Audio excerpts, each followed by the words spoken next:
Hello guys, this is the pharmacy education. आज हम बात करेंगे फार्मास्यूटिकल इनऑर्गेनिक केमिस्ट्री यूनिट 2 का, जिसमें हम आज बात करते हैं एसिड बेस एंड बफर्स में। जो अभी की स्टडी है वो एसिड एंड बेस की होगी। एसिड जो अर्लियर कॉन्सेप्ट था, तो एसिड हम उन्हें बोलते थे जो सॉल्ट टेस्ट में होते थे, मतलब खट्टे होते थे, और बेसिस जो बिटर टेस्ट के होते थे। और लिटमस के टेस्ट से भी हम जान सकते हैं कौन एसिड और कौन बेस है। जो ब्लू लिटमस को रेड में चेंज करते हैं उन्हें हम एसिड बोलते थे, और जो क्या करते हैं रेड लिटमस को ब्लू में चेंज करते हैं उन्हें हम बेसिस बोलते थे। क्या लिमिटेशन है इनकी? The concept could not explain the behaviour of the acid and basis. बहुत सारे एसिड और बेस के बिहेवियर को ये एक्सप्लेन नहीं कर पाएगा। तो फर्स्ट कॉन्सेप्ट था आर्जिनस कॉन्सेप्ट। आर्जिनस कॉन्सेप्ट क्या कहता है कि हम एसिड उन कंपाउंड्स को बोलते हैं, उन सब्सटेंसेस को बोलते हैं जो अपना H+ आयन रिलीज करते हैं एक्वस मीडियम में। जैसे HCl है, H+ देगा और Cl- देगा।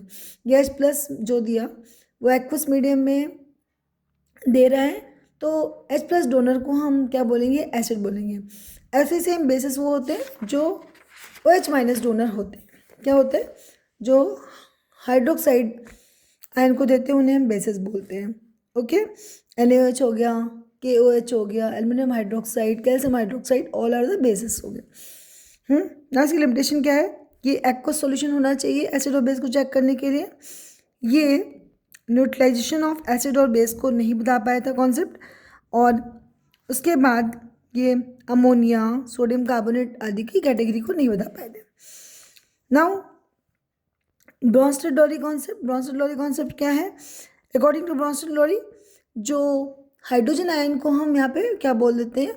That is the proton. Okay, तो जो प्रोटॉन डोनर होते हैं उन्हें हम बोलते हैं एसिड, और प्रोटॉन को एक्सेप्ट जो करते हैं उन्हें हम क्या बोलते हैं? बेसिस बोलते हैं। तो लॉरी ब्रॉन्स्टेड के कॉन्सेप्ट में एक चीज़ है कॉन्जुगेट एसिड बेस पेयर।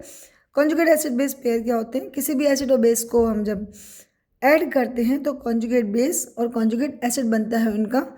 जैसे एग्जांपल, एसिटिक एसिड लिया, इसमें हमने वाटर ऐड किया, तो एसिटिक एसिड में एसिटिक एसिड अपना H+ वाटर को दे देगा और खुद एसिटेट आयन में चेंज हो जाएगा। और H+ आयन वाटर लेने के बाद H3O+ हाइड्रोनियम आयन में चेंज हो जाएगा। अब यहाँ पे क्या है? H+ डोनर है, ये H+ डोनर है, तो दिस इज एसिड। ठीक है, और H2O ने H+ लिया है, मतलब प्रोटॉन एक्सेप्टर है, तो इसे हम क्या बोल रहे हैं? बेस हो रहे हैं। हर एसिड और बेस का कॉन्जुगेट फॉर्म भी बनता है, तो जिसने H+ दिया है मतलब प्रोटॉन डोनेट किया है, उसका कॉन्जुगेट बेस बनेगा, और जिस बेस ने उस प्रोटॉन को लिया है, प्रोटॉन एक्सेप्टर है, उसका कॉन्जुगेट एसिड बनेगा। तो यहाँ पर लॉरी ब्रॉन्स्टेड कॉन्सेप्ट में कॉन्जुगेट एसिड और बेस पेयर भी बनते हैं। ना लास्ट में Lewis theory of acid and basis. Lewis theory क्या कहते हैं? इलेक्ट्रॉनिक कॉन्सेप्ट पर डिपेंड है। जो इलेक्ट्रॉन पेयर डोनर होते हैं उन्हें हम बोलते हैं बेस, और जो इलेक्ट्रॉन पेयर एक्सेप्टर होते हैं उन्हें हम बोलते हैं acid. For example ammonia. Ammonia के पास एक लोन पेयर ऑफ इलेक्ट्रॉन है, उसने क्या करा है? BF3 को दिया है, तो यहाँ पे अमोनिया इलेक्ट्रॉन दे रहा है, तो इलेक्ट्रॉन डोनर है इसलिए लुईस बेस है। और यहाँ पर जो BF3 है वो क्या कर रहा है? उस इलेक्ट्रॉन पेयर को ले रहा है, तो यहाँ पे क्या हो जाएगा? ये लुईस एसिड है। Electron pair acceptors are known as Lewis acid.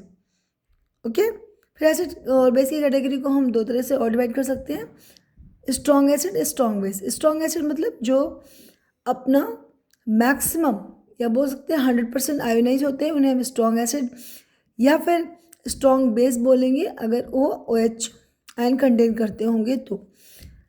Weak acid क्या होते हैं? ऐसे बहुत सारे सब्सटेंस होते हैं जो अपना पार्शियल आयोनाइजेशन करते हैं या बहुत कम आयोनाइजेशन करते हैं।